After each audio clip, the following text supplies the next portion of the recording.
हारता वही है जो शिकायत बार बार करता है। हारता वही है जो शिकायत बार बार करता है, और जीतता वही है बच्चों, जीतता वही है जो कोशिश 1000 बार करता है, कोशिश 1000 बार करता है। तो हेलो बच्चों, कैसे हैं आप लोग? आई होप आप लोग बहुत अच्छे होंगे। और लास्ट लेक्चर बच्चों मैंने केमिस्ट्री का जो है केमिकल रिएक्शन का इंटेक्स के जितने भी क्वेश्चंस थे ना, न्यू एनसीईआरटी के अकॉर्डिंग, उन सभी क्वेश्चन को मैंने आपको कंप्लीट करवाया था वन शॉट लेक्चर।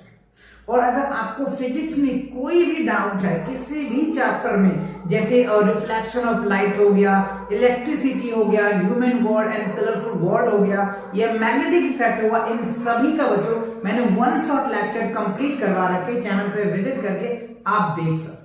तो आज हम कवर करने वाले हैं केमिकल रिएक्शन जो है ना बच्चों, उनके जो टेक्स्ट बुक के क्वेश्चन है, उन सभी क्वेश्चन को आज इंटायर कंप्लीट करने वाले हैं।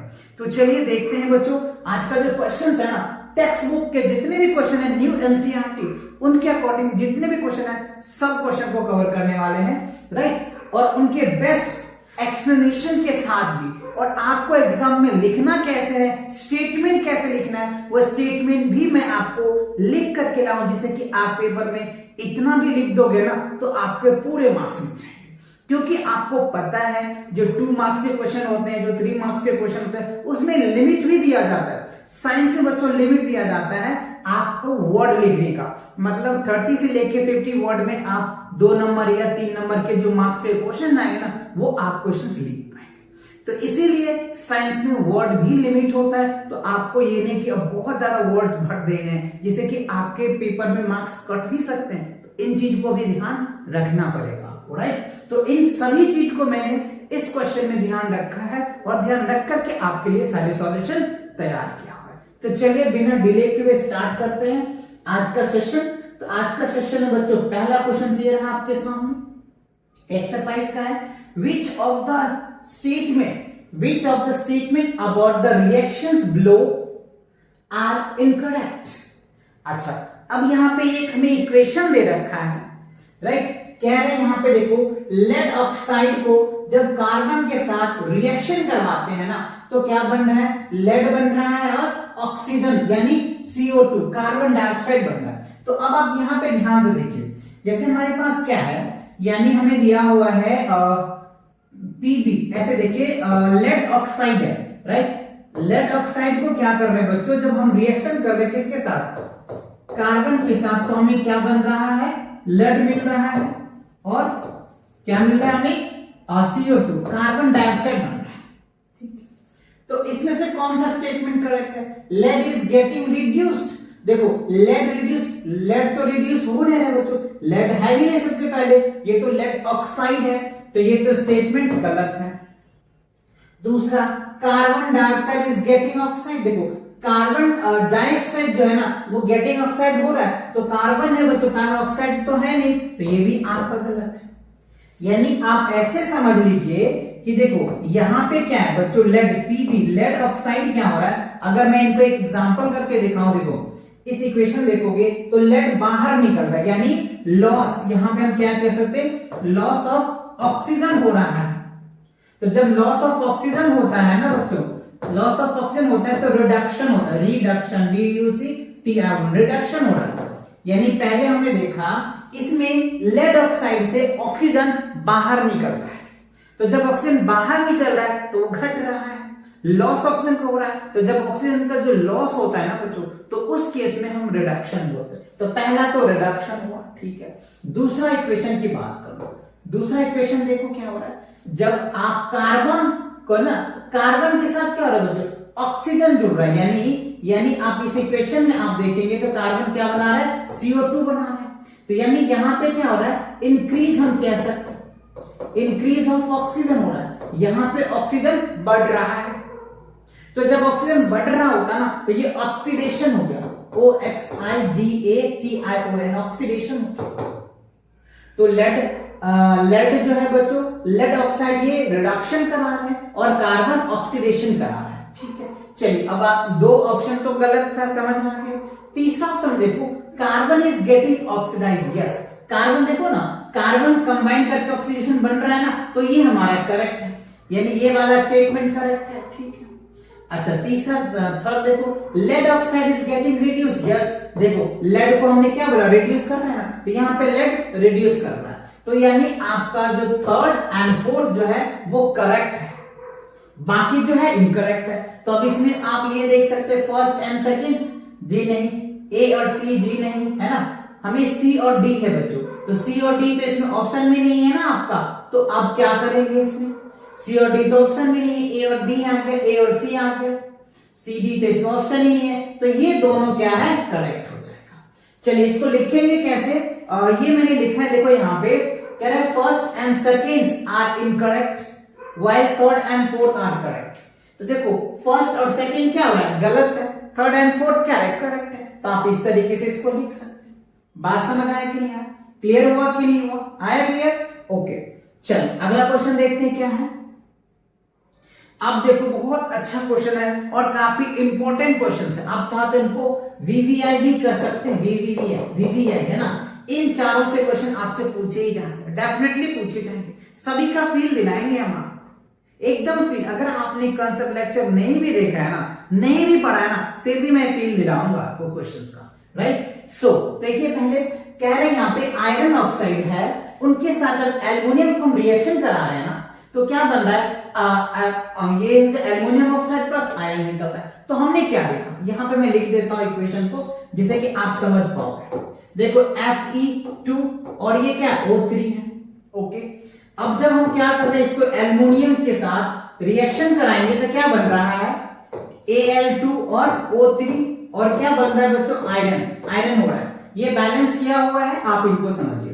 तो ये देखो आयरन ऑक्साइड है और जब इसको एल्युमिनियम, तो आयरन से इस केस में एल्युमिनियम क्या है, मोर रिएक्टिव है ना, क्योंकि ये सिंगल फॉर्म में है। तो जब भी कोई भी मेटल सिंगल फॉर्म में होता है ना, तो कंपाउंड वाले मेटल से वो ज्यादा रिएक्शन होता है। आप चाहे तो ये चीजें याद रखें, समझ आया क्या मैंने बोला, अगर कोई मेटल सिंगल फॉर्म में होता है तो वो कंबाइंड फॉर्म से ऑलवेज ज्यादा रिएक्टिव होता है। तो अब ये ज्यादा मोर रिएक्टिविटी है, तो ये क्या करेगा, इसको रिमूव कर देगा, कहेगा डिस्प्लेस कर देगा, क्या करेगा, डिस्प्लेस कर देगा। जैसे कहते हैं ना, आपका फ्रेंड ही मान लो, आपके क्लास में ही मान लो, जो पावरफुल होता है वो कहते चलो घस को, तो घसक जाते हैं भी नहीं, थोड़ा देर के लिए रेस्पेक्ट मान लो आप उनको रिगार्ड करते हो, तो क्या करते हो, डिस्प्लेस कर जाते हो। ये सिंपल सी बात है। जहां पे आप पढ़ रहे हो, जहां बैठे हो, अगर आपके क्लास में टीचर आ गए तो आप क्या करोगे, अपनी जगह छोड़ देते हो ना जी, डिस्प्लेस हो जाते हो ना, हो जाते हो कि नहीं, तो जस्ट लाइक सेम। तो ये ज्यादा पावरफुली है, तो इसको डिस्प्लेस कर देगा, इसकी पोजीशन को हटा देगा। जब इस पोजीशन हट जाएगा तो ये यहां पे आ जाएगा, इसको निकाल देगा। बात समझ आया। तो फाइनली यहां पे हुआ क्या, डिस्प्लेस हो गया, तो डिस्प्लेसमेंट रिएक्शन होगा। क्यों हुआ, क्योंकि एल्युमिनियम ज्यादा रिएक्टिविटी था as a compare of iron, iron के कंपेरिजन में ये ज्यादा रिएक्टिविटी है, इसको डिस्प्लेस कर देगा। चलिए अब इसके ऑप्शन पढ़ लेते हैं। The above reaction an example of, किसका ये एग्जांपल है, देखो कॉम्बिनेशन रिएक्शन। तो देखो कॉम्बिनेशन रिएक्शंस क्या होता है, हमने आपको अगर आपने कंसेप्ट लेक्चर पढ़ा है तो अच्छी बात है, नहीं पढ़ा है तो मैं थोड़ा सा ब्रीफ दे देता हूं। देखो कॉम्बिनेशन में क्या होता है कि जब दो एलिमेंट या कंपाउंड दोनों को जोड़ते हैं ना, एक सिंगल फॉर्म निकल के आता है, यानी दो रिएक्टेंट को अगर आप कंबाइन करते हो ना, तो एक प्रोडक्ट के फॉर्म में आता है, that is called chemical reaction. अच्छा, दूसरा डबल डिस्प्लेसमेंट रिएक्शन क्या होता है बच्चों, तो डबल डिस्प्लेसमेंट रिएक्शंस क्या होता है, जहां पे आयंस का एक्सचेंज होता है, क्या होता है, आयंस का एक्सचेंज होता है, that is called double displacement reactions, ठीक है। तो ऐसा यहां पे हो लेना है। देखो डिकम्पोजिशन रिएक्शन क्या होता है, देखो डिकम्पोजिशन रिएक्शन क्या होता है बच्चों, कि जब किसी बड़े कंपाउंड को आप ब्रेक करके दो या दो से ज्यादा एलिमेंट्स बनाते हैं ना, that is called decomposition reaction. और डिकम्पोजिशन रिएक्शन भी बच्चों तीन टाइप्स के होते हैं, आपने कंसेप्ट लेक्चर में पढ़ा होगा, नहीं पढ़ा होगा तो भी कोई बात नहीं, हम आपको भी समझाएंगे। देखो डिकम्पोजिशन तीन टाइप्स के होते हैं। एक जो होता है बच्चों थर्मल डिकम्पोजिशन होता है, जहां पे हीट्स की बात करते हैं। दूसरा जो होता है इलेक्ट्रोलाइटिक्स होता है बच्चों, और तीसरा जो होता है ना बहुत इंपॉर्टेंट, फोटोलिसिस होता है। तो ये 3 डिकम्पोजिशन होते हैं जो काफी इंपॉर्टेंट होता है, और इसी तीनों पॉइंट को लेकर के डिकम्पोजिशन रिएक्शंस काफी इंपॉर्टेंट होता है एग्जाम के पॉइंट ऑफ व्यू से। तो डिकम्पोजिशन रिएक्शन जरूर एक बार अच्छे से जो आपने कंसेप्ट लिखे हैं ना उनको जरूर आप पढ़ना, और उसमें ये तीनों टाइप्स जरूर रीड कर लेना, ठीक है। अच्छा, अब देखो डिस्प्लेसमेंट रिएक्शन है, तो डिस्प्लेसमेंट में क्या होता है, जहां पे कम ज्यादा रिएक्टिव जो मेटल्स होता है ना, कम रिएक्टिव को डिस्प्लेस कर देता है, उसको हम लोग डिस्प्लेसमेंट रिएक्शन कहते हैं। तो आई होप ये चारों बातों आपको समझ में आ गया। अब चारों बातों में से आप खुद ही बता दो कि इस इक्वेशन में क्या हुआ है।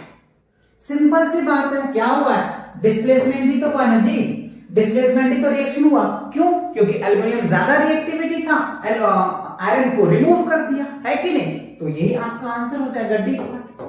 बाकी इनकी भी फील आ गया, है कि नहीं। चलिए लिखोगे कैसे, वैसे मैंने सिंपल से एक लाइन लिख दिया है, aluminium is more reactive than iron, iron से एल्युमिनियम ज्यादा रिएक्टिविटी है, so it is displacement reaction, इसीलिए डिस्प्लेसमेंट रिएक्शंस होता है। क्लियर। चलो बढ़े अगले क्वेश्चन पे। और एक चीज याद रखना बच्चों, जो एनसीईआरटी के जो एमसीक्यूज होते हैं ना, काफी इंपॉर्टेंट होते हैं। आप ये चीज आप ध्यान रखना, कभी भी कहीं भी किसी टीचर्स को देखोगे ना, तो सबसे पहले आपको कहता है कि first of all you will cover the NCERT because that is your syllabus, है ना, ये आपके सिलेबस है, इसी में से पेपर बनते हैं। तो एनसीईआरटी के क्वेश्चन को करना बहुत जरूरी है, इसके साथ साथ पीवाईक्यू क्वेश्चन भी लगाओ, और अगर आपके पास टाइम है, आप प्रैक्टिस करना चाहते हो, तो आप एनसीईआरटी के जो एग्जाम्पल है उससे भी जरूर प्रैक्टिस करना, जिसे अच्छे से अच्छे मार्क्स आपके आ सके। ठीक, चलो थर्ड क्वेश्चन देखते हैं क्या करे। व्हाट हैपेंड, ध्यान दो क्या करे बच्चों, what happened when dilute hydrochloric acid added is in iron fillers, tick the correct answer. तो इसमें क्या आंसर है, तो देखो पहले इसको समझिए, हमें क्या कह रहा है, what happened when dilute sulphuric acid is added to iron filler. तो देखो आयरन फिलर मतलब क्या हो गया, आयरन हम ले लिए, तो आयरन हमारे सॉलिड्स है, ठीक है। अब डाइल्यूट सल्फ्यूरिक हाइड्रोक्लोरिक है तो HCl है। तो अब यहां पे देखो, जब हाइड्रोक्लोरिक, ये हमारा डाइल्यूट क्या है, डाइल्यूट हाइड्रोक्लोरिक है, ठीक है। इसमें जब हम आयरन के फिलर्स डालते हैं या दोनों को रिएक्शन करते हैं तो क्या बन जाएगा, यहां पे हमारा FCl बन जाएगा, ठीक है। क्या हो जाएगा, FCl बन जाएगा, और हाइड्रोजन गैस क्या होगा बच्चों, H2 गैस बन जाएगा, ठीक है। ये हमारा आ जाएगा। तो अब इसमें से ऑप्शन देखिए कि आपको सिंपल से इक्वेशन याद करना है। अब इसमें से बताइए कौन सा, hydrogen gas and iron chlorides are produce. तो देखो हाइड्रोजन गैस, ठीक है, हाइड्रोजन गैस हो गया, आयरन क्लोराइड यस ये सही है, क्लोरीन गैस आर, यही आपका यही लग रहा है करेक्ट आंसर होगा, यस बच्चों A is the correct answer. Simple देखो बी में कह रहा है ना, chlorine gas and iron hydroxide are produce, D नहीं, ये भी गलत है। अच्छा सी में देखो, नो रिएक्शन टेक प्लेस, ये भी तो है ही नहीं, iron salt and water are produce, D नहीं, A is the correct answer of this. Explanation देखना चाह रहे हो तो बच्चों मैंने एक्सप्लेनेशन भी लिख रखा है जिससे कि आप समझ पाएंगे। देखो iron being more reactive, obviously अभी मैंने आपको समझाया था कि जो सिंगल फॉर्म में होता है ना, कंपाउंड फॉर्म से ऑलवेज ज्यादा रिएक्टिविटी होता है। Then hydrogen gas displace the hydrogen from the dilute hydrochloric acids, thus hydrogen gas and iron chlorides are salt in iron form is that, so the above equation is that। देखो मैंने ये equation तो लिखा, ये हमारा form हो गया इस तरीके से, यहां मैंने रिप्रेजेंटेशन और ये भी हमने रिप्रेजेंट कर दिया कि जो आयरन क्लोराइड्स है वो आपको एक्वस में है ना, तो इस वजह से आप इस तरीके से समझ सकते हो। क्लियर, चलो तो ये बात समझ में आ गया, आगे बढ़े। चलिए अगला क्वेश्चन देखते हैं। क्वेश्चन नंबर 4 देखिए क्या कह रहा है, what is a balance equations, what is a balance equations, काफी इंपॉर्टेंट है, बैलेंस इक्वेशंस इंपॉर्टेंट है बच्चों इस चैप्टर में। और जब भी आप केमिस्ट्री पढ़ रहे हो ना, तो केमिस्ट्री के लिए तो बहुत बहुत बड़ा वाला इंपॉर्टेंट है। क्यों? क्योंकि इसके बिना आपको आधे से ज्यादा इक्वेशन अधूरे बन जाएंगे, तो इसीलिए बैलेंस को समझना चाहिए। देखो बैलेंस इक्वेशंस क्यों जरूरी पड़ता है, अच्छा आगे क्वेश्चन भी कह रहा है ना, why should chemical equations be balanced. क्यों क्यों क्यों हम लोग केमिकल इक्वेशन को बैलेंस भी करते हैं? तो सबसे पहले समझें कि केमिकल इक्वेशन होता है क्या। देखो केमिकल इक्वेशंस क्या होता है कि जब किसी भी एलिमेंट्स के number of atoms, different elements have equal number of reactants and equal number of products अगर होता है, तब हम कहते हैं कि दिस आर द बैलेंस। चलिए समझते हैं पहले। देखो ए और बी ये हमारा रिएक्टेंट है। अच्छा, अब अगर हमारा सी कोई एलिमेंट बन गया तो ये हमारा प्रोडक्ट है। ये चीज आपने कंसेप्ट में पढ़ा होगा कि ये दोनों हमारा क्या है बच्चों, रिएक्टेंट है। अच्छा, रिएक्टेंट क्या होता है, प्रोडक्ट क्या होता है? अगर इन सब की पता नहीं तो कंसेप्ट लेक्चर तो देखना पड़ेगा, नहीं तो मैं आपको ब्रीफ में बता देता हूं। देखो जो रिएक्शंस में पार्टिसिपेट करता है ना, उसको हम लोग रिएक्टेंट बोलते हैं, और जो उनके फलस्वरूप आता है या जिसको हम फॉर्म करते हैं दैट इज कॉल्ड प्रोडक्ट। बात समझ में? ठीक है। तो देखो रिएक्टेंट और प्रोडक्ट, रिएक्टेंट में जितने एलिमेंट यूज हुए हैं वही एलिमेंट क्या होने चाहिए, प्रोडक्ट में होने चाहिए, और जितने रिएक्टेंट में है उतने ही प्रोडक्ट में होने चाहिए। अगर ये चीज है तो हम ये कह सकते हैं कि ये इक्वेशन बैलेंस है। जैसे एग्जांपल के लिए मैं आपको ले लेता हूं वाटर, हाइड्रोजन ले लेता हूं बच्चों, और ऑक्सीजन ले लेता हूं। जब इन दोनों को अगर हम बनाते थे क्या बनता है जी, H2O बनता है। वाटर का फॉर्म होता है, ये तो आपने पढ़ा होगा। जब भी हाइड्रोजन को और ऑक्सीजन को रिएक्शन करवाते हैं तो क्या बनता है, वाटर का फॉर्म होता है। ठीक है। अब देखो इस साइड ये हमारा रिएक्टेंट है और ये भी रिएक्टेंट है। मैं कलर चेंज कर लेता हूं। ये क्या है, रिएक्टेंट है और ये भी रिएक्टेंट है, और ये हमारा प्रोडक्ट है। तो देखो इस साइड हमारा 2 हाइड्रोजन है, ठीक है जी, इधर 2 ऑक्सीजन है, ठीक है जी। इस साइड देखो 2 हाइड्रोजन है 1 ऑक्सीजन। अब बैलेंस तो है नहीं, तो ये अनबैलेंस इक्वेशन हो गया। तो इसे बैलेंस करने के लिए क्या करना पड़ता है, हमें इसे 2 से मल्टीप्लाई करते हैं। अब देखो इधर 4 हो गए, 2 ऑक्सीजन हो गए, तो हमें यहां पे 2 लगा दें। अब ये क्या बन गया, बैलेंस हो गया। अब चाहे तो चेक कर लो, ये आपका रिएक्टेंट है और ये प्रोडक्ट है। तो रिएक्टेंट और प्रोडक्ट दोनों में क्या है ना, number of elements, different elements equals होगा। देख लो आप चाहो तो 4 हाइड्रोजन इस साइड भी है, 4 हाइड्रोजन इधर भी है जी, 2 ऑक्सीजन इधर भी है, 2 ऑक्सीजन इधर भी है, तो दोनों से तो बैलेंस हो गया ना। तो इसीलिए बैलेंस इक्वेशन को समझना बहुत जरूरी है। इससे आप उनके मॉलिक्यूलर फॉर्मूला बहुत आसानी से निकाल सकते हो और बड़े बड़े कैलकुलेशन भी कर सकते हो। वो आप जब 11th में जाएंगे ना, तब इनका बहुत यूज देखने को मिलेगा। अभी आपको 10th स्टैंडर्ड में बहुत कम यूजेस हैं, बट फिर भी आपको फील जरूर लेना है। अच्छा, ये तो बात हो गई बैलेंस का। अब क्या रहा है कि why should chemical equation be balance. Chemical equation को क्यों बैलेंस करते हैं?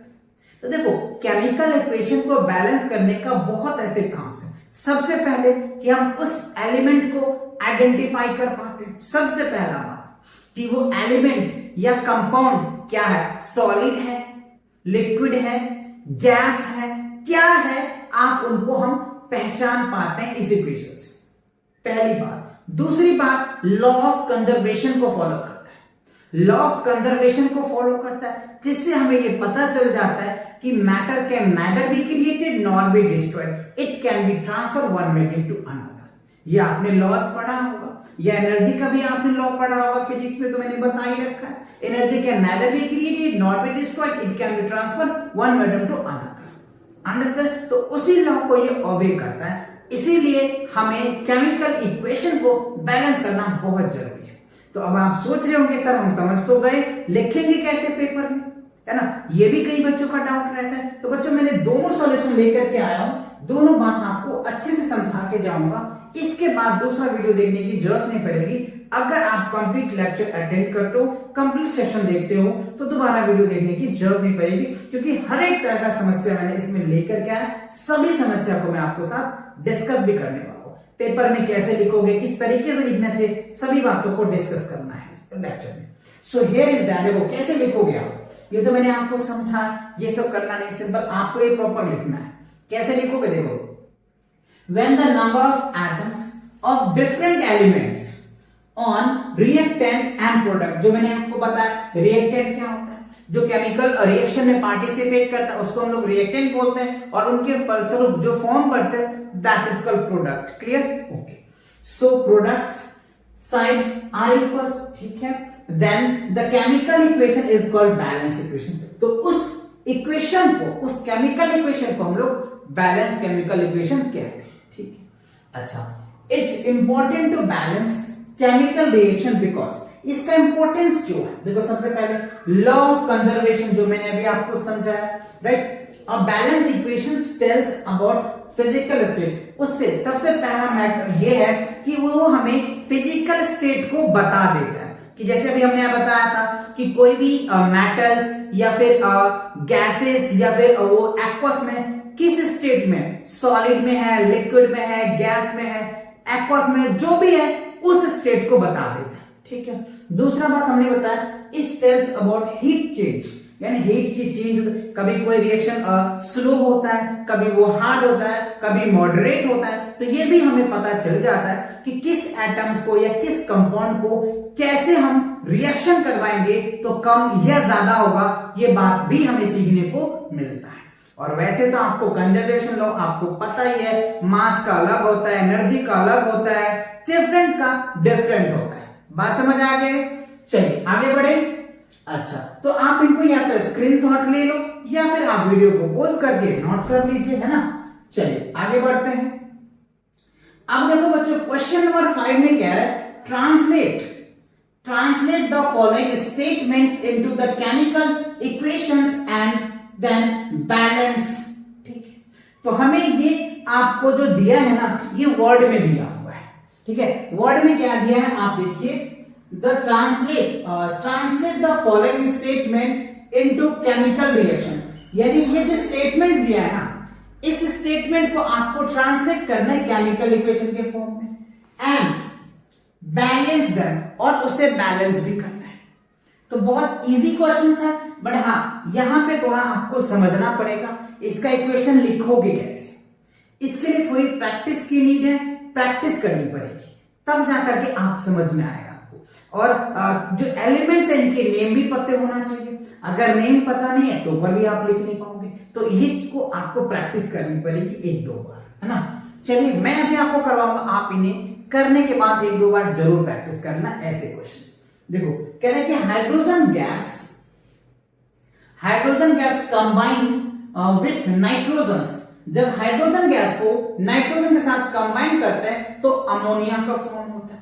तो हाइड्रोजन गैस कैसे लिखेंगे आपको ये पहले पता होना चाहिए, जैसे H2 लिखते हैं, है ना, उसके बाद नाइट्रोजन का N2 लिखते हैं, इन दोनों से फॉर्म होता है NH3, तो अमोनिया नाइट्रेट होता है। बात समझ में? तो ये आपको पता होना चाहिए, राइट। दूसरा देखिए, अभी मैं आपको दिखाऊंगा अभी हाइड्रोजन सल्फाइड का फॉर्मूला आपको पता होना चाहिए, ये गैसियस स्टेट में होता है एंड बर्न इन एयर, जब एयर में उसको बर्न करते हैं ना तो हमें क्या मिलता है, टू गिव अस वाटर देता है और सल्फर डाइऑक्साइड देता है, ठीक है। इन सभी को मैंने लिख रखा है, आप यहाँ पे देख सकते हैं, जिससे कि आपका टाइम थोड़ा सा कम लगे, क्योंकि इसमें ज्यादा समझने वाला नहीं है, बस याद करने वाला है। देखो हमने बैलेंस कर दिया है बच्चों, देखो यहाँ पे हाइड्रोजन है, हाइड्रोजन को जब नाइट्रोजन के साथ रिएक्शन करते हैं तो NH3 बनता है, तो इसको हमने बैलेंस किया और प्रॉपर इनके फिजिकल स्टेट भी मैंने लिख दिया है ना। ये गैसेस है तो गैस बोलेंगे, ये गैस है तो गैस बोलेंगे, ये गैस है तो गैस बोलेंगे, क्लियर। अच्छा, अब यहाँ पे देखो हाइड्रोजन सल्फाइड है ना, हाइड्रोजन सल्फाइड का फॉर्मूला क्या होता है, H2S होता है, तो H2S हमने लिख दिया, ठीक है। ऑक्सीजन है तो ऑक्सीजन पता है आपको गैस के फॉर्म में होता है, तो यहाँ अच्छा देखो यहाँ पे बच्चों आपको एरो लगाना है ना, हमने यहाँ पे एरो नहीं लगाया, आप ध्यान रखना इन चीजों को, आप ये एरो लगाते हैं, क्लियर, टेंड्स टू बोलता है इसको, तो ये फॉर्म है, आप इनको लिख लें। और ये सिंपल फॉर्मूलेज है, इस फॉर्मूले को जरूर आपको याद करना है, और आप चाहो तो इसको चेक भी कर सकते हो, ये जो मैंने लिखा है इक्वेशंस, ये बैलेंस है या नहीं, देख लो आप इधर देखो कितना है, 3 दूनी 6 हाइड्रोजन हो गया जी। अच्छा 2 नाइट्रोजन है, तो देखो यहाँ पे 3H है, 3 दूनी 6, तो 6 हाइड्रोजन हो गए और 2 नाइट्रोजन हो गए, बैलेंस भी। तो दोनों आपको चेक करना है, इन चीजों को आपको ध्यान रखना है। तो आई होप ये बात आपको क्लियर समझ में आ गई। आप इस फॉर्मूले है ये सारे फॉर्मूले आप समझिए, 1-2 बार जब आप प्रैक्टिस करोगे ना तो चुटकियों में ये लिख पाओगे, क्योंकि बहुत आसान है, ठीक है। चलिए अगला क्वेश्चन देख लेते हैं क्या है। अच्छा अब देखो बच्चों, इससे पहले क्या दे रखा था आपको, स्टेटमेंट दे दिया जा रहा था, और स्टेटमेंट दे करके आपको कह रहा था पहले इक्वेशन लिखिए और फिर आप उसे बैलेंस कीजिए। अब क्या दे रखा है, आपको इक्वेशन दे दिया है, अब आपको बता रहा है कि balance the following chemical reactions, तो बैलेंस करना आपको बहुत अच्छे से आता है। कि बैलेंस कैसे करते हैं। तो देखो अब यहाँ पे कह रहा है कि अमोनियम नाइट्रेट को जब कैल्शियम हाइड्रोक्साइड के साथ रिएक्शन करते हैं तो क्या होता है, कैल्शियम नाइट्रस बनता है और H2O बनता है। अब इसको बैलेंस करना है तो आपको चेक करना है कि लेफ्ट साइड में कितने हाइड्रोजन, मैंने अभी आपको बैलेंस करने का एक तरीका बताया था कि सबसे पहले आपको मेटल को बैलेंस करना है, उसके बाद आपको नॉन मेटल को बैलेंस करना है ना। मेटल्स नॉन मेटल तो पता है ना, मेटल चैप्टर आपने पढ़ा होगा है ना, 9th स्टैंडर्ड में भी पढ़ चुके होंगे या फिर 10th में तो मेटल चैप्टर ही है बच्चों, मेटल नॉन मेटल, वहां से आपको पता चल जाता होगा। ठीक है, तो सबसे पहले आपको इक्वेशन में मेटल को बैलेंस करना पड़ता है, उसके बाद नॉन मेटल को बैलेंस करते हैं, फिर ऑक्सीजन को करते हैं, फिर हाइड्रोजन को करते हैं, उसके बाद अदर्स एलिमेंट्स को करते हैं। इससे ज्यादा आपको देखने को मिलता ही नहीं, फिर भी एक दो केस मिल जाता है तो आप उनको देख लेना है ना। वो आपको जब लॉट ऑफ क्वेश्चन प्रैक्टिस करोगे ना तब ये बातें आपको फील आएगा है ना। तो सबसे पहले मेटल को बैलेंस करोगे, उसके बाद नॉन मेटल को, फिर ऑक्सीजन को, फिर हाइड्रोजन को, फिर अदर एलिमेंट्स को। ठीक है, तो अब आप यहाँ पे देखिए मैंने वैसे बैलेंस कर रखा है, यहाँ पे देख पा रहे होंगे है ना, क्योंकि इसमें ज्यादा टाइम लगाने से आपकी वीडियो एकदम बड़ा हो जाएगा, बड़ा बनाने से कोई फायदा है नहीं, क्योंकि इसमें ज्यादा एनर्जी लगाना ही है ना। एनर्जी क्यों नहीं लगाना, सिंपल, ये बैलेंस है तो बैलेंस देख करके आप कर ही सकते हो कि इसमें कितने एलिमेंट्स है, इसमें कितने हैं, सिंपल सी बात है ना। तो देख लो यहाँ पर हमने क्या लिखा, 2HNO3 लिखा, ठीक है, फिर उसके बाद CaOH का हमने ऑल ट्वाइस लिख दिया, तो ये हमारा बैलेंस निकल के आ गया। फिर ये इसको बैलेंस कर देंगे, ये हमारा इक्वेशन आ जाएगा, इस तरीके से बैलेंस कर, सिंपल। ये वाला फॉर्मूला देखो, इधर हमने 2 लगा दिया, खत्म बात, और इधर हमने 2H2 लगा दिया, खत्म, ये बैलेंस हो गया ना। यहाँ पे 2 लगा दिया हमने, यहाँ पे 2 लगा दिया, बाकी कुछ छेड़छाड़ नहीं करा, सिंपल, ये बैलेंस हो गया। अब इसमें देखिए यहाँ पे इन्होंने 2 लगा दिया, हमने 2 लगाया, उसके बाद 2H2, ठीक है, उसके बाद यहाँ पे भी ठीक है, फिर बस ये तो ऑलरेडी बैलेंस है, है कि नहीं। तो इसमें ज्यादा टाइम लगाने से कोई फायदा है नहीं, सिंपल है, प्रैक्टिस कीजिएगा, ठीक है। चलिए आगे बढ़ते हैं। अब देखो यहाँ पे देखो, ये भी आपको कह रहा है right the balance chemical equations for the following reaction. अब आपको यहाँ पे कुछ रिएक्शन दिया जा रहा है और इस रिएक्शन को आपको इक्वेशन बनाना है और फिर बैलेंस करना है। यहाँ पे थोड़ा समझना है, यहाँ पे याद करना पड़ेगा, हम कितने भी समझा लें आपको समझ नहीं आएगा, बट हाँ if you need practice, balance equation को लिखने के लिए आपको कुछ फॉर्मूले को प्रैक्टिस करनी पड़ेगी। जब प्रैक्टिस करेंगे ना तो इन सब क्वेश्चन को बहुत आसानी से लिख पाएंगे। चलिए मैं आपको समझा रहा हूं, देखो कैल्शियम हाइड्रोक्साइड CaO का हॉल्टाइज होता है, ठीक है, CaOH का हॉल्टाइज, ठीक है, कार्बन डाइऑक्साइड CO2 आपको पता है, तो ये सब पता होना चाहिए बच्चों। अगर आपको पता नहीं होगा तो आप लिखेंगे कैसे, तो इसीलिए इस फॉर्मूले को 1-2 बार रिपीट जरूर कर लेना, है ना। चलिए उसके बाद फॉर्म क्या बनता है, कैल्शियम कार्बोनेट और वाटर बनता है। मैंने कुछ इस तरीके से लिख रखा है, आसानी से आप लिखिए। देखिए कैल्शियम हाइड्रोक्साइड है, जब कैल्शियम हाइड्रोक्साइड को कार्बन डाइऑक्साइड के साथ रिएक्शन करेंगे ना तो क्या बनेगा, क्या होगा, कैल्शियम कार्बोनेट बना, CaCO3 और वाटर बन गया। अब आप इसको बैलेंस करना आपको बताया गया, बैलेंस करके चेक कर लेना कि बैलेंस है या नहीं। दूसरा में देखो जिंक और सिल्वर नाइट्रेट है, तो जिंक मेटल्स है, सिल्वर नाइट्रेट ये हो गया बच्चों, और इससे क्या बनेगा, सिल्वर नाइट्रेट से Ag क्या होगा, Ag क्या है, इससे कम रिएक्शन है और जिंक ज्यादा रिएक्टिविटी है, इसको रिमूव कर देगा तो जिंक नाइट्रेट बना देगा, है ना, और उसके बाद Ag को बाहर कर देगा। क्यों, क्योंकि देखो हमने अभी आपको समझाया था कि कंबाइंड स्टेट में अगर मेटल कोई होता है तो वो वीक होता है as a compare of single form में, तो ये सिंगल फॉर्म में तो ज्यादा स्ट्रॉन्ग होगा, कंबाइंड फॉर्म में कम स्ट्रॉन्ग होता है, तो वो चीज आपको ध्यान रखनी है। अच्छा अब यहाँ पे भी देखिए एल्युमिनियम क्या होगा, कॉपर से ज्यादा रिएक्टिविटी होगा, तो इसको रिमूव करा देगा, तो यहाँ पे देखो ये फॉर्म आ गया, कॉपर को बाहर निकाल दिया। यहाँ पे देखो BaCl है ना, कह रहे बेरियम क्लोराइड और पोटेशियम सल्फेट, बेरियम क्लोराइड और पोटेशियम सल्फेट में क्या हो रहा है, ये पोटेशियम क्या करेगा, देखो बेरियम क्या करेगा, बेरियम जो है इसके साथ रिएक्शन कर लेगा और इसके साथ कर लेगा, है ना, तो ये क्या होगा, KCl आगे पोटेशियम क्लोराइड हो जाएगा और बेरियम सल्फेट हो जाएगा। ये डबल डिस्प्लेसमेंट का रिएक्शन आयन का एक्सचेंज होता है, ये आपको पता है, तो ये बात समझ में आ गई। तो इसके फॉर्मूले आपको कब 1-2 बार जब आप प्रैक्टिस करेंगे ना तो इसे याद करने की वैसे कोई जरूरत है नहीं, बट हाँ 1-2 बार प्रैक्टिस जरूर करना है। तो एक दो बार जब आप प्रैक्टिस नहीं करेंगे ना तो प्रॉब्लम क्रिएट होगा। तो इसीलिए आप इनको एक दो बार, जैसे लेक्चर कंप्लीट हो जाता है ना तो आप इन्हें एक दो बार जरूर इस तरह के क्वेश्चन को प्रैक्टिस जरूर करना। राइट, चलिए अगला क्वेश्चन देखते हैं क्या है। Question number 8। अच्छा, राइट द बैलेंस। देखो यहाँ पे भी वही सेम क्वेश्चन रिपीट हो गया बैलेंस के फॉर्म में। इसी को अलग अलग तरीके से आपको घुमा के दिया जा रहा है। आप समझ रहे हो ना बात को कि अलग अलग क्वेश्चन को घुमा रहा है। कभी आपको स्टेटमेंट दे जा रहा है तब आपको कह रहा है कि उसका फॉर्मूला लेके फिर बैलेंस कीजिए। कभी आपको फॉर्मूला दे दिया जा रहा है फिर कह रहा है आप इसको बैलेंस कीजिए। कभी उनके वर्ड फॉर्मेट में दे दिया जा रहा है, फिगर फॉर्मेट लिखिए, बैलेंस लिखिए। मतलब उसी बात को घुमा रहा है अलग अलग तरीके से। तो यही सेम वही बात है बच्चों। चलो हमने यहाँ इसका भी लिख रखा है तो आप इसको, अच्छा देखो जिंक कार्बोनेट है, उसके बाद जिंक ऑक्साइड है। अच्छा ये जो है बच्चों मैंने कॉपी पेस्ट कर रखा है, सेम क्वेश्चन है वो। अच्छा यहाँ पे देखिए क्वेश्चन नंबर 9 देखिए क्या है। क्वेश्चन नंबर 8 आपको समझ में आ ही गया, सेम वही पैटर्न है तो आप उनको सॉल्व कर लेंगे। अच्छा अब देखिए क्वेश्चन नंबर 9 में कह रहा है what does a mean of exothermic. देखो एक्सोथर्मिक क्या होता है एंड एंडोथर्मिक रिएक्शन क्या होता है। Give example. देखो एंडोथर्मिक की अगर मैं बात करूं, एंडोथर्मिक क्या होता है जहां पे हीट रिलीज करता है, जहां पे हीट क्या होगा रिलीज करेगा, that is called endothermic reaction, sorry exothermic reaction होता है। समझना, इसका स्टेटमेंट देखिए यहां पे लिखा है this reaction produce with the evolution of heat और एनर्जी। जहां पे हीट इवोल्यूशन हो रहा है, रिलीज कर रहा है। जैसे आप यहां पे देखो बच्चों यहां पे क्या है हाइड्रो H2SO4 सल्फ्यूरिक एसिड है। सल्फ्यूरिक एसिड को जब वाटर के साथ रिएक्शन कर रहे हैं तो क्या होगा, हीट रिलीज कर रहा है, H2 के प्लस हो रहा है, SO2 फॉर्म निकल के आ जा रहा है और हीट ज्यादा निकल के आ रहा है। या सिंपल, जब मीथेन को CH4 को जब ऑक्सीजन के साथ रिएक्शन करेंगे तो कार्बन डाइऑक्साइड निकल के आ जाएगा। क्या होगा, कार्बन डाइऑक्साइड वाटर और हीट रिलीज कर देगा।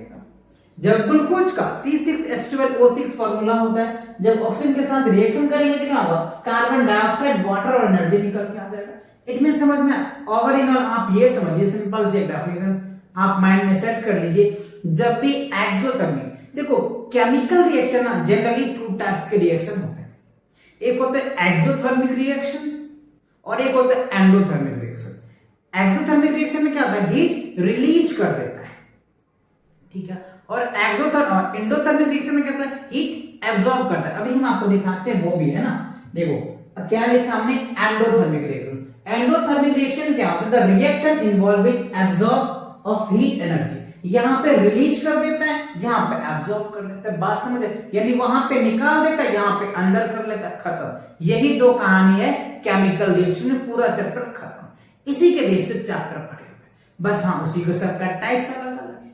इनके भी बच्चों मैंने एग्जांपल लिख रखा है, आप यहाँ पे देख पा रहे होंगे ना, है ना। ये कह रहा है ये कह रहा है मरकरी ऑक्साइड। मरकरी ऑक्साइड को जब हीट करेंगे क्या होगा, मरकरी ऑक्साइड बाहर हो जाता है। यहाँ पे देखो ये कह रहे हैं आपको अमोनियम क्लोराइड है NH4Cl को जब आप हीट करोगे ना तो क्या निकल के NH4 आ जाएगा, Cl निकल के आ जाएगा। यहाँ पे नाइट्रोजन ऑक्सीजन को दोनों को कंबाइन करो हीट के फॉर्म में तो NO बन जाएगा। समझ आया। कई सारे एग्जांपल है, आपको 3 एग्जांपल नहीं देना, एक ही एग्जांपल दे देना। कोई एक एग्जांपल देना है, क्वेश्चन में क्या है ना, गिव एन एग्जांपल। एक एग्जांपल दे दो, हमने 3 दे दिया, आप इसमें से 3 में से कोई एक याद कर लेना। और हीट और इन ये वाले एक्सोथर्मिक और एंडोथर्मिक डेफिनेटली बच्चे इससे क्वेश्चन आपको पूछेंगे। या तो इन दोनों में अंतर पूछा जा सकता है या प्रॉपर डेफिनेशन विद एग्जांपल पूछे जाते हैं। तो 2 या 3 नंबर में ये क्वेश्चन पूछे जा सकते हैं। ये तो आपको अभी चाहे तो इसको लगा लो, वेरी वेरी इंपॉर्टेंट लगा लो। ये हमेशा की तरह कैसे न कैसे घुमा के क्वेश्चन पूछे जा सकते हैं। डायरेक्ट दे दे तो अच्छी बात है, नहीं तो घुमा के तो डेफिनेटली देगा। तो इस पे आप ज्यादा से ज्यादा क्वेश्चन प्रैक्टिस जरूर करना। क्लियर, चलिए आगे बढ़े। अब देखते क्वेश्चन नंबर 10 में क्या है, why is respiration considers an exothermic reaction is explained। अच्छा कह रहे why is respiration considered an exothermic reaction explained। तो कह रहे क्यों हम एंडोथर्मिक रिएक्शन में जो रेस्पिरेशंस को करते हैं इनको आप एक्सप्लेन करके बताइए। तो ये आपको 3 मार्क्स से क्वेश्चन पूछेंगे, तो आपको कम से कम 60 वर्ड में इसके आंसर देने हैं। है ना। So here is that I will relate to that. देखो the food taken by the living beings, जब फूड टेकिंग करते हैं living beings, so is ultimately broken down to glucose by the digestive system, ठीक है। तो ultimately break down होकर के glucose के थ्रू C6H12O6 के थ्रू वो क्या होता है हमारे डाइजेस्टिव सिस्टम में जाता है। The glucose is form slowly oxidise to carbon dioxide. तो ग्लूकोज है ना वो कार्बन डाइऑक्साइड से स्लोली रिएक्शन करता है। इस वजह से जब आप फूड इंटेक करते हो ना तो ये सडनली आपका डाइजेशन नहीं होता, ड्यू टू जो हमारे ग्लूकोज होता है ना वो स्लो रिएक्शन कराते हैं हमारे स्टमक में, पेट में वो स्लो रिएक्शंस होते हैं, जिसके वजह से हमारा जैसे आप फूड लेते हो ना तो 2 या 4 घंटे के बाद आपको फिर से मतलब आपको लगता है कि हमें भूख लगा है, तो आपको खाना की तरफ जाते हो। क्यों? क्योंकि ये जो ग्लूकोज है वो स्लो रिएक्शन कराता है कार्बन डाइऑक्साइड से, तो इसी वजह से थोड़ा टाइम लगता है। And water with the release heat energy, दस रेस्पिरेशन एंड एक्सोथर्मिक। तो यहां पे हीट क्या होता है देखो ना, हीट रिलीज होता है जब उनके साथ रिएक्शंस होगा, तो जब रिएक्शन होता है तो हीट रिलीज करता है, और जब हीट रिलीज करता है तो उसी को तो क्या बोलते हैं एक्सोथर्मिक रिएक्शन बोलते हैं। ये तो मैंने आपको बताया था, जहां पे हीट रिलीज करता है that is called exothermic reaction. तो देखो क्वेश्चन को अभी घुमा दिया ना, कैसे रिस्पिरेशन में यूज करके पूछ लो। तो ऐसे और भी कई तरीके हैं जिससे आपको पूछे जा सकते हैं। तो अभी तो मैं आपको एनसीईआरटी के क्वेश्चन करा रहा हूं, है ना। तो एनसीईआरटी के क्वेश्चंस आगे बच्चों में लेकर आऊंगा, जो वेरी वेरी इंपॉर्टेंट क्वेश्चंस हैं उन क्वेश्चन का भी सीरीज लेकर के बहुत जल्दी मैं आऊंगा आपके साथ, राइट। चलिए आगे बढ़े, क्या हो गया क्वेश्चन नंबर 10 समझ में आ गए। बस इतने वर्ड लिख दोगे एकदम, इसका जो है अगर आपको 3 मार्क्स में इतने वर्ड डाल दोगे ना तो आपको पूरे 3 मार्क्स मिलेंगे, है ना, क्योंकि ये उसी से रिलेटेड है। मैंने उतनी लिमिट वर्ड ही लिखा है जिससे कि आप आसानी से इसका आंसर दे पाएंगे, और आपको ये 3 मार्क्स से ज्यादा क्वेश्चन है ही नहीं, समझ रहे बात। चलिए अगला क्वेश्चन देख लेते हैं। अब देखो क्वेश्चन नंबर 11 में क्या है, why are decomposition reactions called the opposite of combination reactions?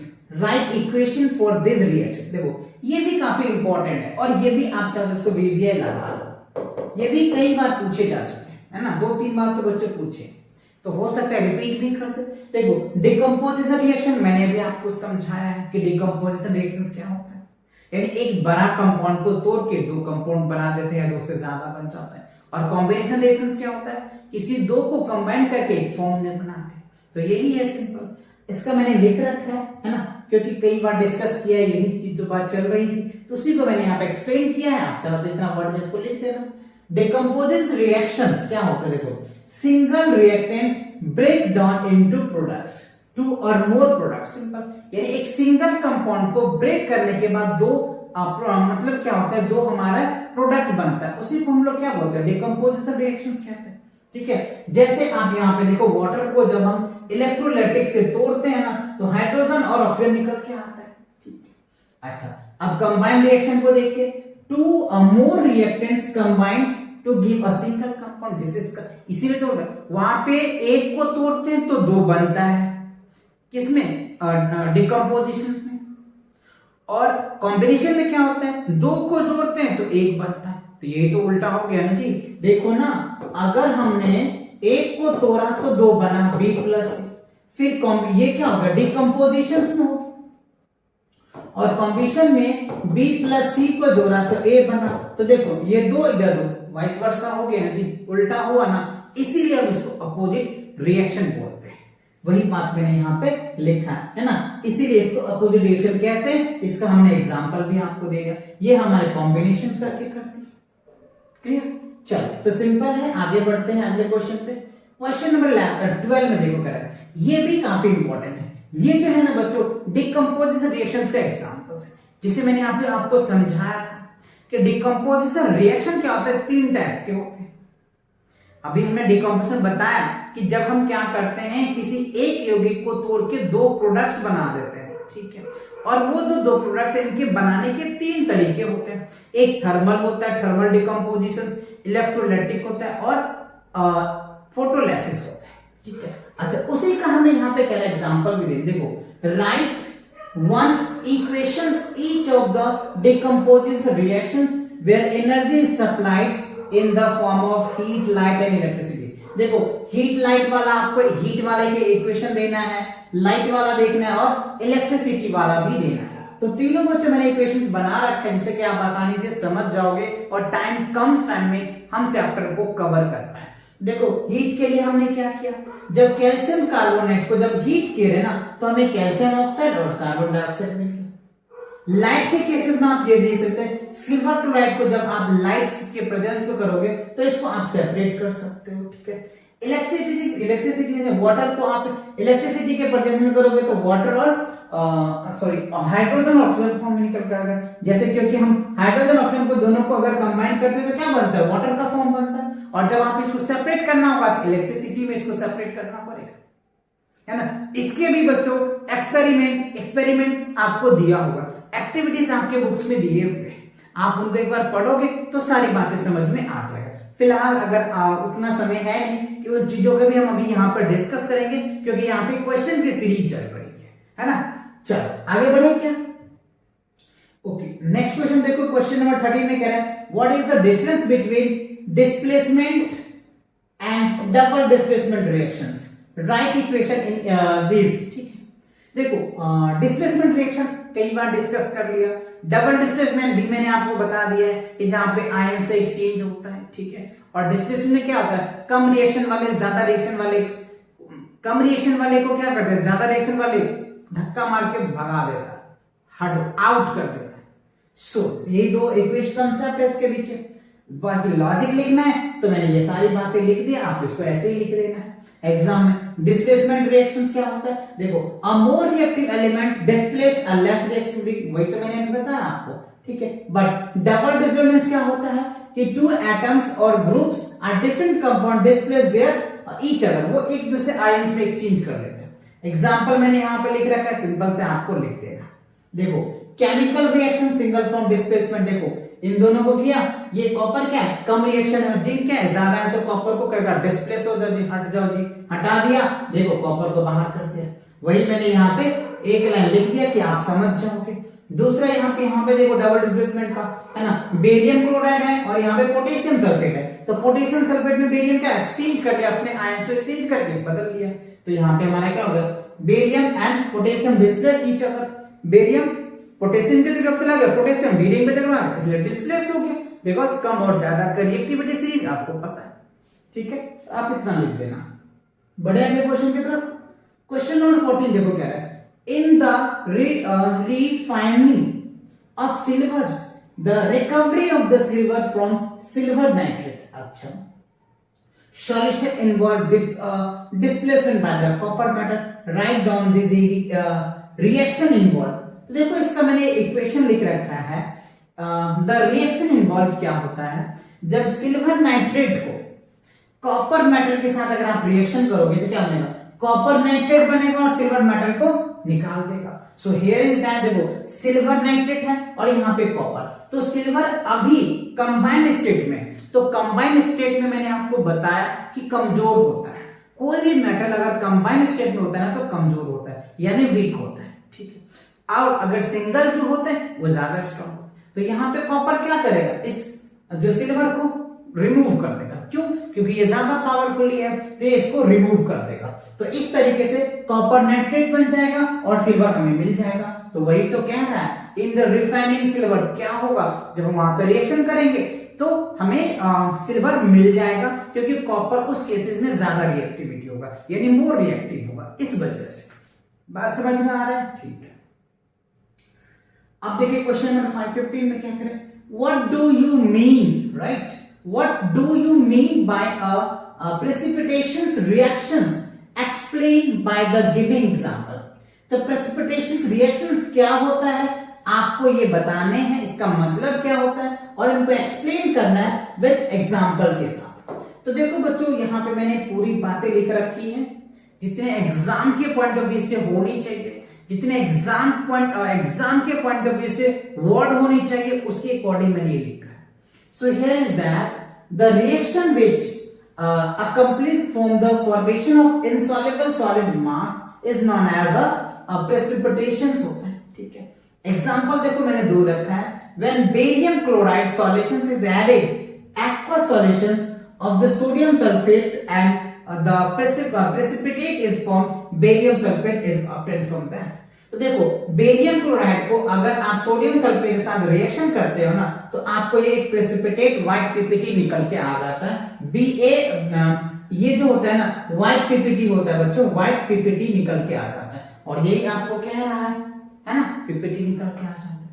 अच्छा, इसमें आप देखेंगे दूसरा एग्जांपल, सिल्वर नाइट्रेट को जब आप ऐड करेंगे एक्वा सॉल्यूशन में ना, तो आपको क्या बनेगा, solution of chlorides wise precipitate in silver chloride, तो AgCl, यानी देखो सिल्वर नाइट्रेट में जब आपको क्या करें NaCl यानी सोडियम का सॉल्यूशन में डालेंगे ना दोनों को, तो आपको क्या बनेगा, सिल्वर क्लोराइड, ये आपको व्हाइट पीपीटी बन जाता है ना, ये व्हाइट पीपीटी बन जाता है, तो ये आपका प्रेसिपिटेट तैयार हो जाता है। तो समझ आ गया, मैंने यहाँ पे एक लाइन की डेफिनेशन लिखा, दो एग्जांपल लिखा, दोनों में से जो एग्जांपल आपको अच्छे से माइंड में सेट हो जाता है, आप वही एग्जाम में लिख करके आ जाना, आपके पूरे मार्क्स मिलेंगे, है कि नहीं। चलो बड़े अगले क्वेश्चंस। अब देखो क्वेश्चन नंबर 16 में क्या है, explain the followings in the term of gain और loss of oxygen with 2 example each.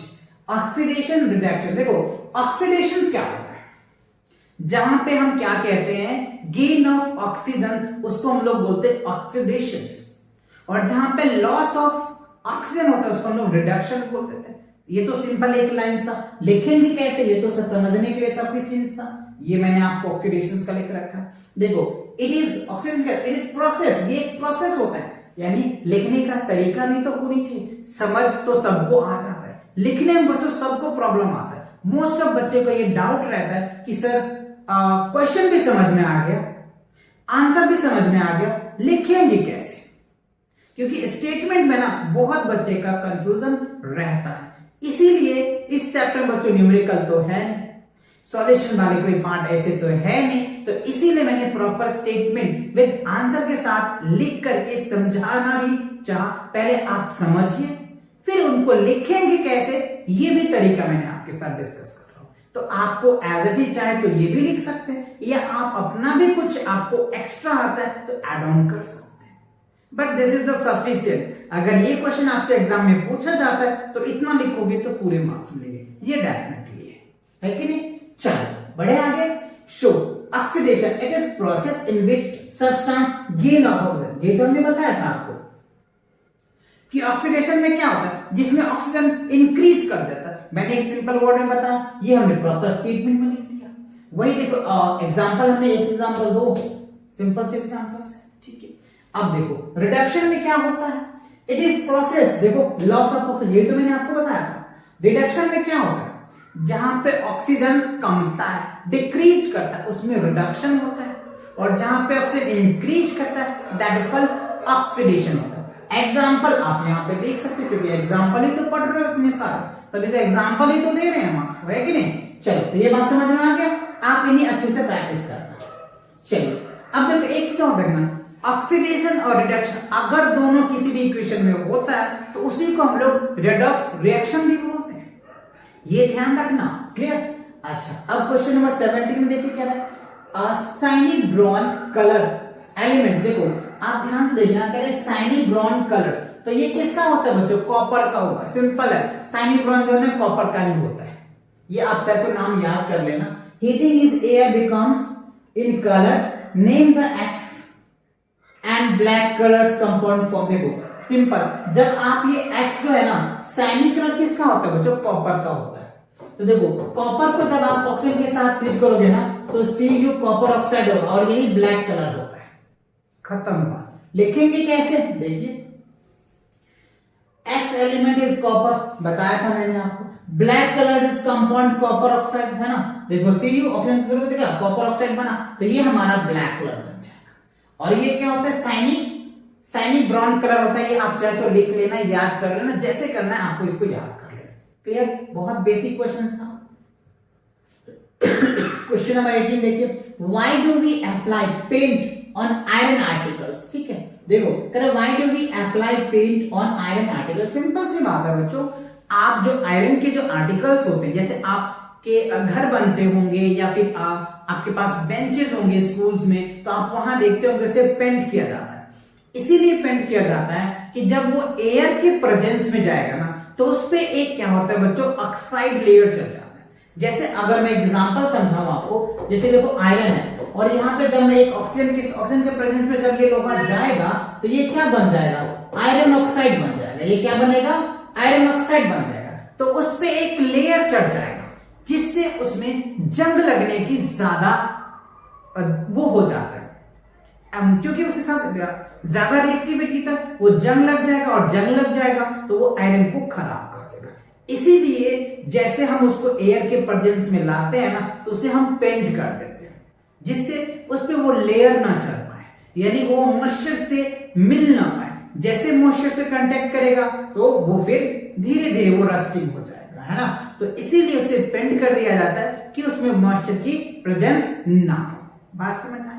अच्छा, यही रीजंस होते हैं।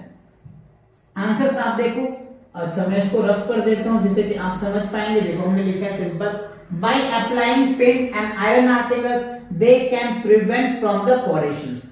कोरेशन यानी रस्टिंग से बचने के लिए हम उसे पेंट कर देते हैं। सिंपल एक वर्ड में, paint does not allow to oxygen, paint oxygen को अलाउ नहीं करता है, ठीक है। सो मॉइस्चर को नहीं करता फ्रॉम एयर, जो भी कह लीजिए, वाटर को नहीं करता, come into contact of the surface of iron. तो आयरन के सरफेस पे कांटेक्ट नहीं करता, इसी वजह से हम पेंट कर देते हैं। सिंपल सी बात, एक लाइन क्यों है कि आपको। अब देखो क्वेश्चन नंबर 19 में, oil and fat containing food items are flushed with nitrogen oil.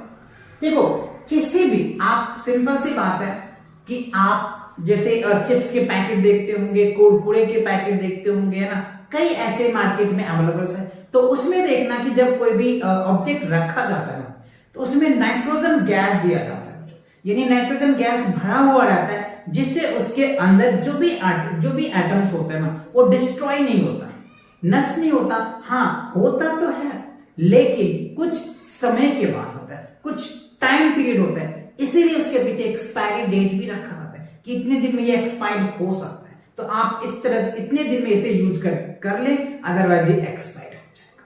तो लिखेंगे कैसे, क्योंकि स्टेटमेंट वाले हैं, तो आप स्टेटमेंट को इस तरीके से लिख सकते। देखो, nitrogen is unreactive gas compare as oxygen. Nitrogen क्या होता है, ये अनरिएक्टिव होता है as a compare of oxygen के गैस के रिस्पेक्ट में। So oil and fat present in the food items, जो भी फूड आइटम्स होता है उसमें क्या होता है, प्रेजेंस होता है ना। It becomes to rance the presence of airs और oxygen, but such reaction prevented by presence of nitrogens, therefore food items is potato chips etc are packed with the nitrogen gas prevent the from the rancidity for the long term। वही बात जो मैंने आपको बताया, क्योंकि nitrogen gas होता है ना, एज अ कंपेयर वाटर इसका ऑक्सीजन से कम होता है, रेंसिडिटी को ये बहुत जल्दी नहीं करता, कम अनरिएक्टिव होता है। इसी वजह से उसको पोटैटो चिप्स में या फिर अदर्स जो भी आइटम्स है उसमें क्या करते हैं, हम नाइट्रोजन गैस रखते हैं, जिससे कि उसे सेफ अच्छा रहता है लंबे समय तक, लॉन्ग टाइम, है ना, रेंसिडिटी से बताता है, यानी उसको बदबूदार से बचाते हैं। क्लियर? तो ये आपको लिख देना है एक लाइन। चलिए अगला क्वेश्चन देखते हैं। क्वेश्चन नंबर 20 में देखिए क्या कह रहे हैं, what explain the following terms with an example of each कोरेशन।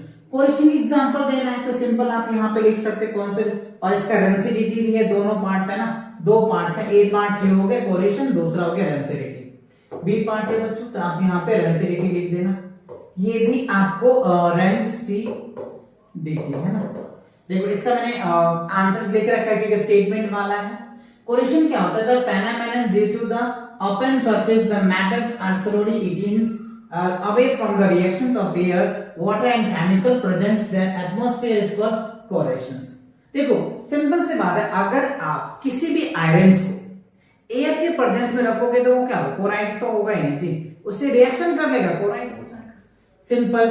So the water and chemical reaction prevent, ठीक है। एग्जांपल देखो, आयरन आर्टिकल्स को शाइनिंग होता है, आयरन आर्टिकल तो शाइनिंग होता ही है, बट जब आप उसको ऑक्सीजन के प्रेजेंस में रखोगे ना तो आयरन ऑक्साइड हो जाएगा, या किसी भी मेटल को ऑक्सीजन के प्रेजेंस में रखोगे तो मेटल ऑक्साइड बना देगा, उस पे एक लेयर चढ़ जाएगा। तो लेयर को हटाने के लिए अगर वो लेयर रहा तो वो धीरे धीरे उसे रस्टिंग कर देगा। क्या करेगा? रस्टिंग कर देगा, उसे खराब करने का कोशिश करेगा। हाँ, कोई स्लो रिएक्शन होता है, कोई फास्ट रिएक्शन होता है, तो रिएक्शन पे डिपेंड करता है कि वो किस तरीके रिएक्शंस कर रहा है, लेकिन वो कोराइट जरूर कर देगा। क्लियर? अच्छा, रेंसिडिटी क्या होता है अभी बताया मैंने आपको। इट इज प्रोसेस, ये प्रोसेस होता है, स्लो ऑक्सीडेशन होता है रेंसिडिटी में एट द ऑयल और फैट के प्रेजेंस में होता है। जैसे ऑयली चीज अगर आप खाते हो या ऑयली चीज रहता है तो आपको देखना है कि गैस होता है, बट स्लोली ये प्रोसेस स्लो होता है ना। And food is a material in rusting and then change the smells and taste. और अगर आप देखना गर्मी के सीजन में अगर आप खाना बना के रख देते हो या आपके घर में आपका लंच मिलता है ना, तो लंच अगर रखते हो ना तो अगर 2-4 घंटे छोड़ देते हो ना बाहर में, तो उससे एक स्मेल आने लग जाता है जो आपको बेकार लगता है। क्यों? क्योंकि उसके अंदर एक बैक्टीरिया जनरेट हो जाता है due to lot of heat के वजह से, ये टेम्परेचर की वजह से, ठीक है ना, वो इसीलिए वो रैंस हो जाता है, डिस्ट्रॉय हो जाता है, खराब हो जाता है ना। This method prevent rancidity. इसको इस मेथड में इससे बचने के लिए हमें क्या करते हैं, रेफ्रिजरेटर होता है जहां पे लो टेम्परेचर होता है, वही बात मैंने यहाँ पे लिखा है। Keep the food materials air light होनी चाहिए। Refrigerator cook in at the low temperature, तो हम लोग रेफ्रिजरेटर में रखते हैं जहां पे कम टेम्परेचर करके वहां पे उस आइटम्स को रखते हैं लंबे समय बचाने के लिए, है ना। Packing food items like potato wafers, wafer जो होता है, अभी हमने आपको पोटैटो चिप्स भी बताया था, उसमें हम नाइट्रोजन गैस डाल देते हैं कि गर्मी में भी वो लंबे समय तक रह पाए। तो ये बात समझ में आ गया, रेंसिडिटी कोरिलेशन दोनों क्लियर हो गया समझ में। ये स्टेटमेंट वाले हैं, आपको अच्छे से समझ में आता है। आपको लिखना कैसे, इसीलिए मैंने ये लिख रखा है कि आप इतने वर्ड लिख देना, दैट इज द सफिशिएंट। कई बच्चे क्या करते हैं, 2 मार्क्स से क्वेश्चन होते हैं एकदम पेज भर देते हैं बच्चों। साइंस में पेज भरने से मार्क्स नहीं मिलता है बच्चों। जो क्वेश्चन पूछे जा रहे हैं उनके सटीक लैंग्वेज होने चाहिए, लिमिटेड वर्ड में। जितने कम लिमिट में वो बात कह दोगे आपके लिए वो उतने बेस्ट हो। साइंस में यही माना जाता है, ये नहीं कि आप एसएसटी की तरह पेज के पेज भर दो, स्टेटमेंट है तो पेज के पेज भर दो, ऐसे नहीं करना है। क्लियर? चलिए आगे बढ़ते हैं। अच्छा, इसी के साथ क्या होता है बच्चों, आपका केमिकल रिएक्शन का जो ये टेक्स्ट बुक के जितने भी क्वेश्चन थे सभी क्वेश्चन मैंने कंप्लीट करवा दिया है। तो मिलेंगे नेक्स्ट वीडियो के साथ बहुत जल्दी। और चैनल पे नए हो तो चैनल को सब्सक्राइब करो, वीडियो पसंद आ रहा है तो वीडियो को लाइक करें, अपने दोस्तों के साथ शेयर करें। Take care and bye bye.